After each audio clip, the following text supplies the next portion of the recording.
আমি চাঁদনি চলে আসলাম নতুন একটা ভিডিও নিয়ে। আজকে সকাল বলতে ভুল হবে, এখন দেখেছি 8:30 আর আমি 7টার সময় সজাগ হয়ে শুয়েছিলাম, মানে উঠিনে মরমরি করছে। এখন উঠলাম, ফ্রেশ ট্রেশ হয়ে নিয়েছি। এখন যাব ঘরের বাসি কাজটা সেরে নিই, তারপরে যাব ক্লাস করতে। আগে বাসি কাজগুলো সেরে নিই, আর কী কী করি সকালবেলা তোমাদের সাথে আজকে শেয়ার করবো। আমার ফ্রোজেন করা সিঙ্গারাগুলো দেখতেই পাচ্ছ কীরকমের অবস্থা হয়ে গেছে। কড়াইয়ের ভিতর দিয়ে দিছি সিঙ্গারা। ফাইনালি সিঙ্গারাগুলো এরকমই গরম গরম হয়েছে।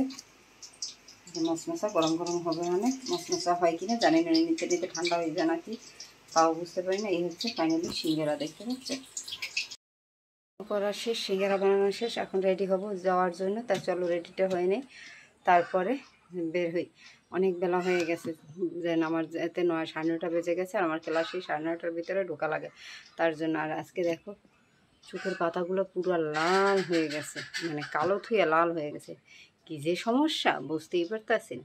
তাই যাই হোক না, চুলার দ্বারা সকালবেলা ছিলাম, এই জন্য এরকম হয়েছে। ঘুম দিয়ে উঠে চুলার দ্বারা গেছি, বাসি ঘর দূর ঝাড়ু দিলাম, অনেক কাজ করছি।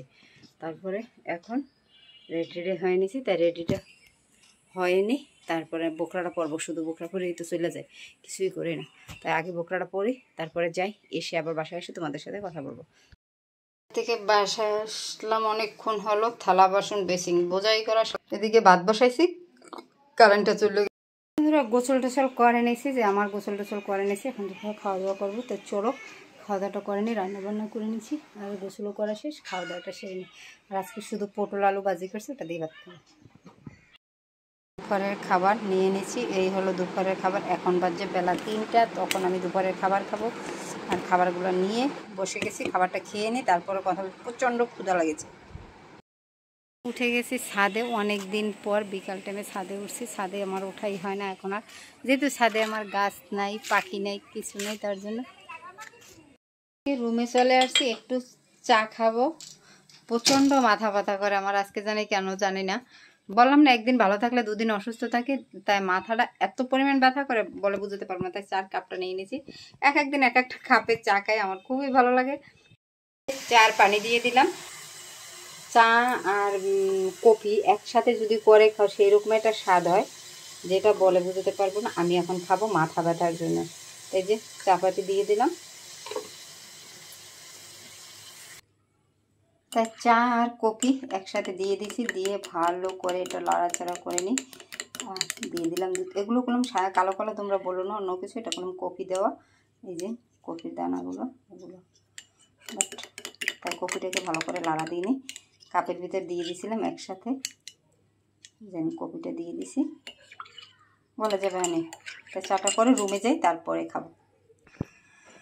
তাই যে আমার সুন্দর কাপের চা নিয়ে বসে গেছি চা খাওয়ার জন্য। দেখতে পাচ্ছ কাপটা কতটা সুন্দর। সুন্দর একটা কাপের চা নিয়ে বসে গেছি চা খাওয়ার জন্য। প্রচণ্ড মাথা ব্যথা করতে আসি, কি বলবো। সারা বিকাল থেকে ছাদে গেলাম, একটু হাঁটাহাঁটি করে আসলাম, তাও মাথা ব্যথা কমাতে পারতে আসি না, এমন অবস্থা। কত কিছু যে ভাবি, যে এটা করব সেটা করব সেটা করবো, আর মানে রাতের বেলা অনেক শিডিউল থাকে, যে কালকে সারাদিন এটা এটা করবো, কিন্তু লাস্টে তলে যেয়ে দেখি কিছুই নেই। ঠিক আছে, এখন দেখি চা আর কফি একসাথে খেয়ে মাথা ব্যথাটা কমেনি, যে মাথা ব্যথাটা একটু কমে কিনা। মাথাটা পুরো ভার হয়ে গেছে, মানে এতটা মাথা ব্যথা করতে আছে বলে বোঝাতে পারবো না। আর বোনদের সাথে একটু ফোনে কথা বলবো, তারপরে আবার আসি তোমাদের সাথে কথা বলতে। যে 12টা বেজে গেছে, আমি এখন ঘুমাবো। যে 12টা বাজে ঘুমাবো, চোখ মুখ দেখিয়ে বুঝতে পারছো পুরো শুকাইতে শুকাইতে কাট কাট হয়ে যেতে আছে।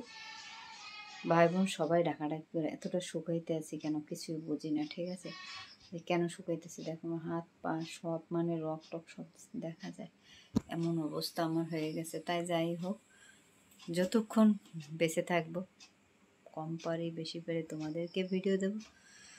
আর যদি মরে যাই তাহলে তো আর ভিডিও পাবে না, 2 দিন 3 দিন অপেক্ষা করে আর পাবে না।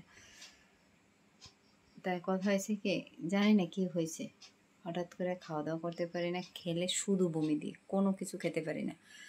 মানে ভাত পেটে প্রচণ্ড ক্ষুধা, মানে ক্ষুধা লাগতে লাগতে এমন হয়ে যায়, মানে মুখ থেকে স্যাপটে, যে মুখে লালা বের হয়ে যায়, এমন অবস্থা হয়ে যায়। তবুও মানে ভাত খেতে পারি না। 1 লোকমা 2 লোকমা ভাত দেবো, তারপরে বমি ভাবটা এসে বলে, তারপরে এসে বমি বমি আসবে, মোটেই খেতে পারি না। আর আমার সবচেয়ে শুকানোর কারণ একটাই, সবসময় দেখছি আমি না খেতে পারলেই আমি এরকমের কাটকাট হয়ে যায়। তাই যাই হোক, যেটা আছে কপালে সেটাই হবে। কথা বলতে ভালো লাগতেছে না, তাই চলো ভালো থাকো, গুড নাইট, আল্লাহ হাফেজ। আর কি বলবো তোমাদেরকে, ভালো লাগলে ভিডিও দেখো, না লাগলে দেখার দরকার নেই, তোমাদের যা খুশি করতে পারো। সবাই ভালো থাকো। কেউ যেন আমার মতন এরকমের সারা বছর বিছানায় পড়ে না থাকে, অসুস্থ না থাকে, সবার জন্য কামনা করি। সবাই যেন সুস্থ থাকে, ভালো থাকে, এটাই আশা করি। তাই গুড নাইট।